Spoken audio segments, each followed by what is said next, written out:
So I did a video on making chocolate earlier, and I have learned a lot since then, and I actually got a chocolate making machine specific for that. And so I'm going to try making another video based on a lot of the things that I've learned.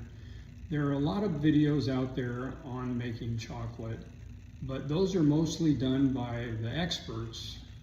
And I'd like to make one based on, from a beginner's perspective, on some of the things that I've learned. So some of the pitfalls and things like that. So to start with, the first thing you've got to do is get the cacao. Now, I didn't go to Ecuador to get this or anything like that. I'm fortunate enough that my local supermarket has cacao beans, and what you've got to do is you've got to pick out the right ones. If you pick out old ones, they may be rotted inside. If you pick out ones that are not ripe, the beans are going to be hollow, or they're not going to have any chocolate inside. Okay, so what you've got to do is you've got to pick the right ones. So you want a pod that looks fairly good. It's got to have a little bit of weight to it, and so these, I was at the market, and these looked pretty good, and so I said, all right, let's check them out. All right, and so the way that I have found that works is the beans are actually on a stem inside the pod, and you'll see that here in a little while. And what you want is, you don't want the seeds filling up the entire pod. You want them to be a little bit loose inside. And so what you do is you give it a little bit of a shake, and if you can feel a little thump, it's probably good. It's probably good. Okay, and I can feel a little thump in all these. All right, so let's open them up and see what we got. All right, so when you use the back of the knife, you can use the front of the knife, but then you run the risk of cutting right through some of the beans, and you don't want to cut into the beans. And so I'll just give it a little whack around the outside. This is kind of the accepted technique.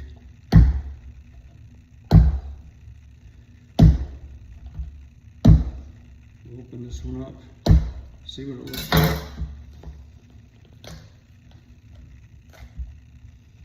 And that's a beauty. That's what it's supposed to look like. Looks kind of like a tongue, and the beans are the little brown things, and it's got this white mucusy stuff on the outside, and we'll talk about that in a little while here. We'll do the other two. We'll see how those turned out. Oh, looks good. All right, so we got 3 good ones. And what we'll do is we'll put it in a plastic bag. I'm going to pull them off and put it in a plastic bag, and then we'll let it ferment. Okay. Now, what you can do is, if these were right off the tree, in theory, what you can do is you can actually pop them in your mouth, and the outside of this, if I had feel-o-vision, these are kind of slimy, and this outside around this is supposed to be kind of flavorful. I'm not going to taste it because these are not straight off the tree, but it's supposed to taste sweet and good.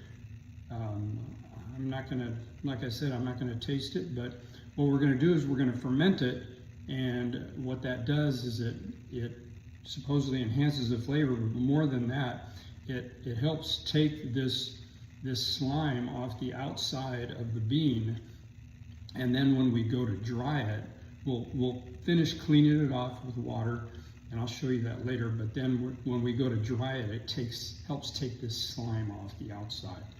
And so that's what we're going to do, is we're going to put it in the bag, let it ferment for probably 5 to 7 days, something like that. We'll just see how it goes.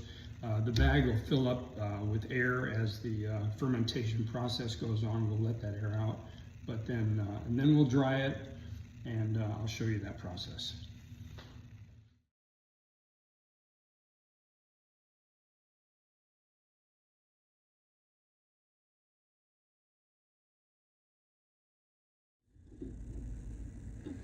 So our beans have been fermenting for a few days. They were actually a little bit slow, so I put them in the oven and turned on the light to give them a little bit of warmth. It's winter time, and so it's a little bit cool. And so they sped up the process a little bit. You can see the bag is puffed up a little bit. It smells of fresh baked bread, indicating yeast, and all that slime that was kind of solid has now turned to a liquid, and hopefully it's easier to take off. So looks like inside the bag. Let's see the goo in there.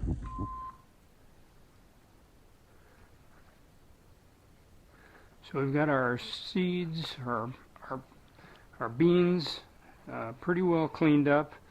I was a little early on the trigger with that. They were a little bit more difficult to clean up than I thought, but they'll dry just fine. Got them in our desiccator, our dryer. We'll put the top on it and plug it in. I've got it set 115 degrees. We'll let it go for that. So we've had the beans drying in the dehydrator for a couple of days. Get them nice and dry. Let's see how they turn out.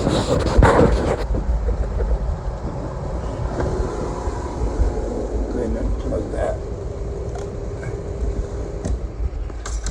They look kind of like almond pits, if you will. They stayed nice and full. There's one that shriveled up a little bit. Not too bad, but look like a nice harvest. There's another one that shriveled up just a little bit, but all in all, looks pretty good. So time to roast.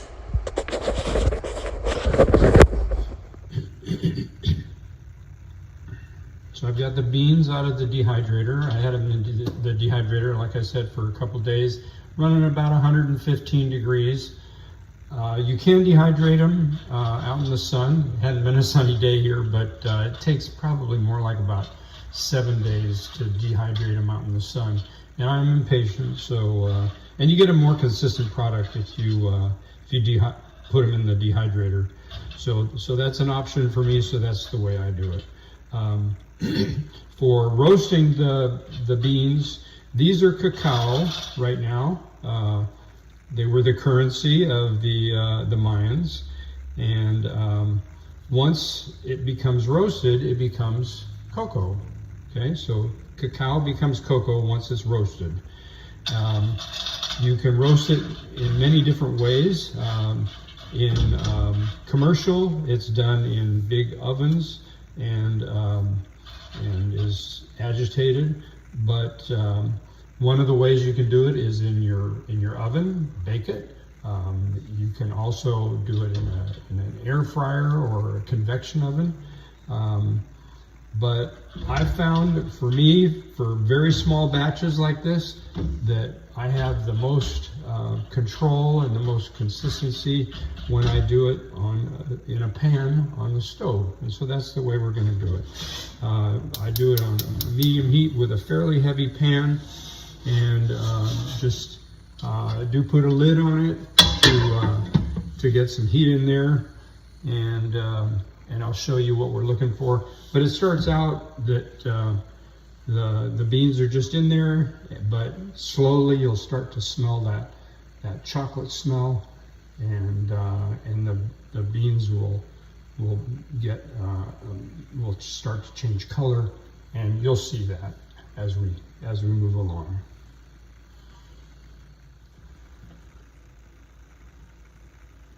So when I'm cooking the beans, I'm checking the temperature of the skillet. I want it to be probably in the mid to upper 300s. I don't want it to be above 400 degrees. This is my infrared temperature checker. That's where I'm trying to get it, is like 350, 375, but not above 400. And then it's one layer deep, not stacked up, so not overcrowded. So all the beans have contact with the bottom. And then just toss it every once in a while. Get them laid back out, covered up a little bit. And what you're trying to do is you're trying to not just cook them, but you're also trying to drive out moisture, because water is the enemy of chocolate. And so in drying it, you're trying to get moisture out, and also a part of the process of the roasting is to get the moisture out. And also later on, you're trying to get more moisture out. That's a lot of the process, is getting that moisture out. So we'll continue the cooking until we get further in the process, and we turn our cacao beans into chocolate, into cocoa. Okay, it's been about 10 minutes since I started. The pan is up to full temperature. The beans are starting to roast, and I'm starting to smell that chocolate flavor. It's almost a fruity smell at first. And like I said, the beans are starting to change color a little bit. I'll toss them just a little bit more. The pan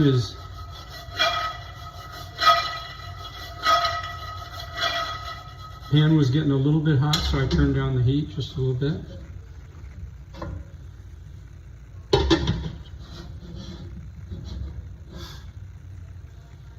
All right, let's see how that smell is. Yeah, it's starting to really smell like chocolate now.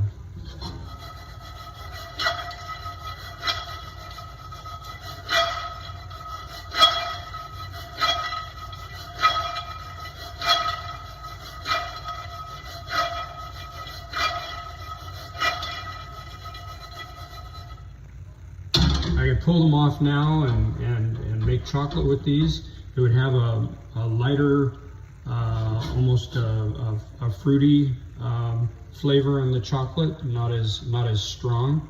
But I could certainly make chocolate with this. But I'm going to let it go a little bit longer. I want a little bit more of a heavy chocolate flavor. Let me show you what it looks like.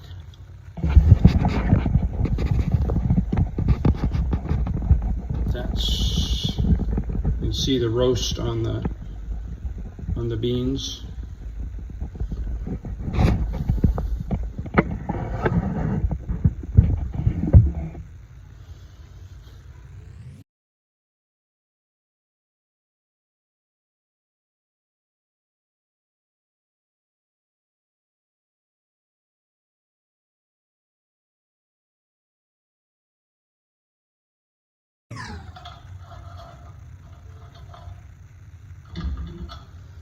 I would say these are about done, so I'm going to turn it off and just let it coast a little bit. I'm going to flip over some of the ones that sometimes.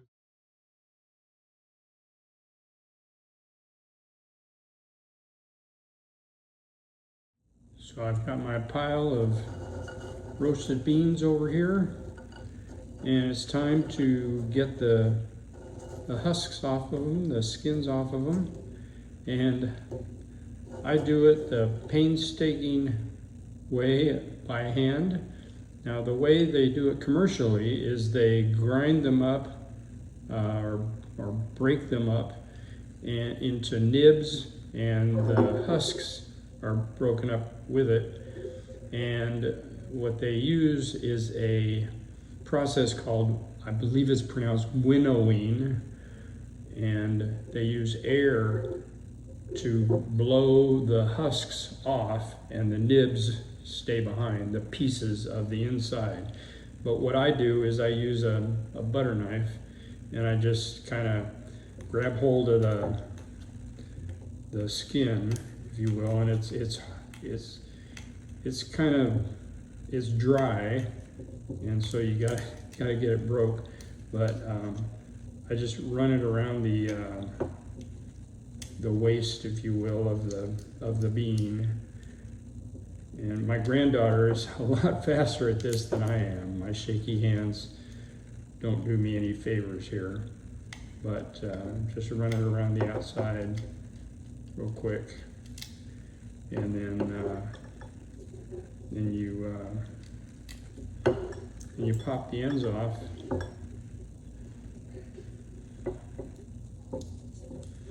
And you've got a bean, the inside of the bean, that is 100% chocolate, 100% cocoa. But this is what we're going to turn into chocolate.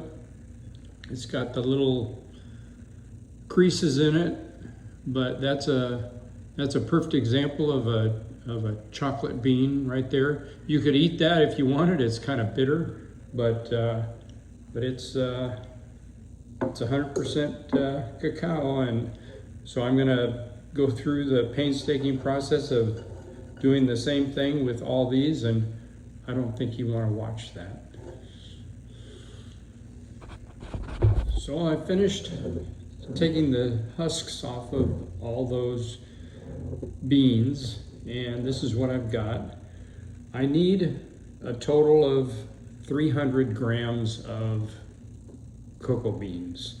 I'm going to make a little over a kilo of milk chocolate is what I want. And so I need 300, well, I'll go over the proportions later, but bottom line, I need 300 grams of this. So let's weigh it up and see where we're at. This isn't 300 grams, so I'll tear this. And let's see how how far we've come. I've got 205 grams, so I still need 100 grams, 95 grams to get there, but I know I've got that coming. I'm working on it, but so that's how far we've come.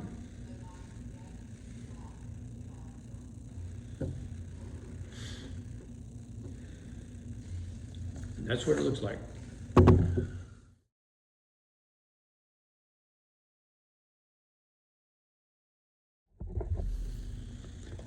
So if you want to make chocolate, but you decide that you don't want to go through the process of getting the cocoa beans and doing all that stuff, and you want a shortcut, what you can do is get the cocoa nibs, and they look like this. They're little granules, and what they are is they're the bits of cocoa beans, and like I said, they do the widowing to blow off the husks, and you could actually do that at home. I chose not to. The way you would do that is you would break up the cocoa beans, and you would use a blow dryer to blow the husks away. Supposedly you can do that. It's supposed to be pretty messy, but you can do quite a few beans all at the same time. But anyway, so you can do that. You can buy these either through Amazon, or I think you can buy them at a lot of different stores.